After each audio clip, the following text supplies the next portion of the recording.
Well, about a year after I saw Nasi Yaakov, Chief Counsel Daniel said, "It's over, Israel Atik, you know. You guys should have learned enough already. I'm done. I'm getting ready to go on the road and preach." You see, he was serious. He would travel across the country, wherever, and just put up a flag and start talking. He said that's how powerful he was. But before that happened, he took me up to Harlem, and we met with Aba Bivens. Okay, so you had an encounter with Aba Biven. Oh yeah, Aba Bivens and Nasi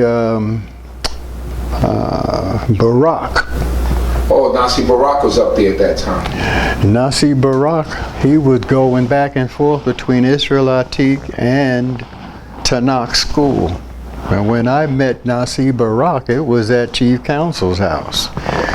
And a brother named Yod, his wife pierced my ear, and you know, and put a piece of thread through it with Vaseline on it. And Nasi Barak said, "Man, give me $7, I'll get you a beautiful gold earring." And I gave him $7, and the next week he came and cut that thread out of there and put that earring in there. I was sorry I didn't get to see him when he came to New York a few years ago, because I was out of town. Right. Anyway. So your encounter with Aba Bivens, how was it? Like, did you guys go there for services, or was it just to hang around after Shabbat? Well, is on the Shabbat day. We went up there to have Shabbat in mountmorrispark. Okay. And what he would do, he'd get out there and teach. Chief Counsel, read the book, would teach. He would teach.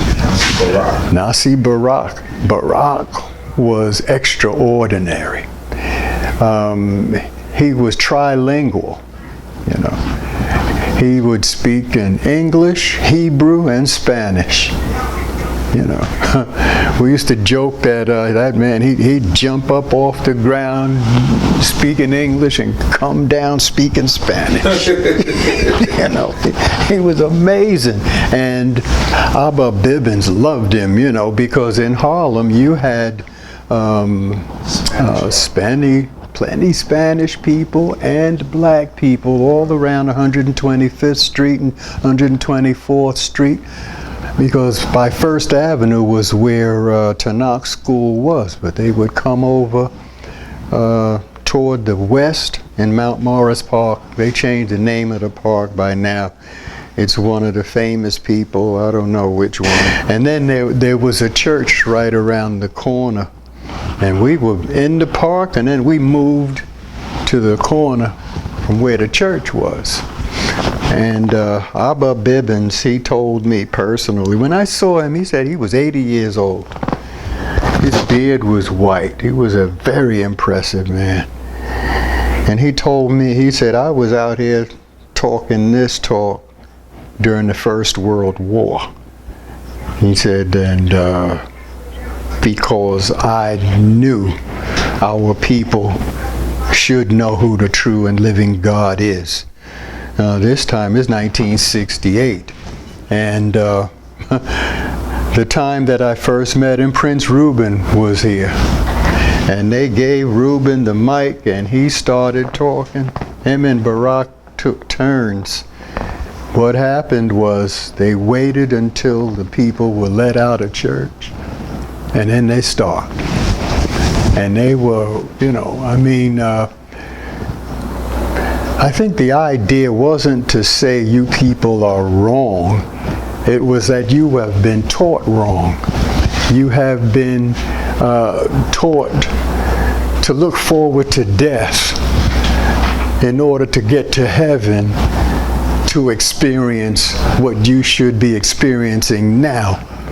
Because the promise of the God of Abraham was, you'll ride the high places of the earth now, not when you're dead. So there was a lot of powerful speaking going on, you know. Wow. Reuben and Barak.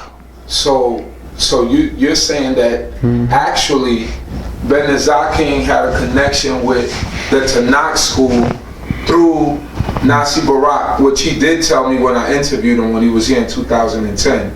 And that even Prince Reuben was up there speaking on the corner in Harlem. Oh, yes. With Aba Bivens. Yes, yeah. And I had no idea I'd be so involved with these people later, because I was still Atik. Right. Ben King was just a word, you know, just a name. Right. You know. Prince Reuben, one of the things he said, once he saw that the ladies were stopping by, because they see the turbans and stuff, you know. They see the turbans, and all you had to have was an American flag. Right. You put up an American flag and the cops wouldn't bother you. But if you got out there and started having some kind of a gathering without a permit of some sort, there would be trouble. But they just put up an American flag and start talking. And Prince Reuben was saying, yeah, and this woman told me, she said, I got a line in my bosom. I got a telephone in my bosom and I talk to the Lord. Yes, I do. I go straight to the Lord every day. And then Prince Reuben said, now if that babe got a line in her bosom like that, she gonna put Bell Telephone out of business. and all of the church people decided they wasn't going back after the break. They was out there cheering, yeah, oh man. Oh man. He said, there ain't no sweet by and by, it's in the here and now. You see, that pork chop preacher just taking the money. Y'all got to understand, you know, there's no pie in the sky in the sweet by and by. Oh, Lord, that boy talking, ain't he? You know. And then when Aba Bivens get up with that impressive voice and that stately manner and that white beard. And he also used to wear a turban. And he wore a white turban. You know, and when he starts speaking, you know, our people were, and always were in those days, intent on bowing to the gray hair. You know, it was like, that's it. You know, they said, we're now going to hear from our elder and our teacher. And he'd stand up there and he'd start talking and say, and I can prove it with that book you got right there in your hand, you know. And anyway, that was a great experience. I went up there a couple times. And one time we were over there and they had the charts up. And they had the charts that said, if you're Jamaican, you come from this tribe, and if you're from Barbados, it's that tribe, and boom, boom, boom, boom. And read the book, said, hey, come on, Pop. What is, you know that ain't right. He said, of course, Danny, I know that's not right. He said, but that's the hook. That's how we get them into place, and we wire them up to what's true. Well, you know, years later, after he passed away, and his sons and all of them, they either died or moved away, the Tanakh school began to teach those things as truth.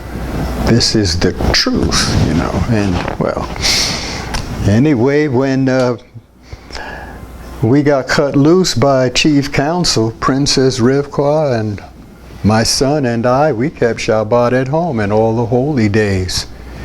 And I didn't know where Ben King was, but I wanted to find them because that's where my teacher came from. And we had no roots. We were just floating, you know. I'm like, man, you know, we did the best we could.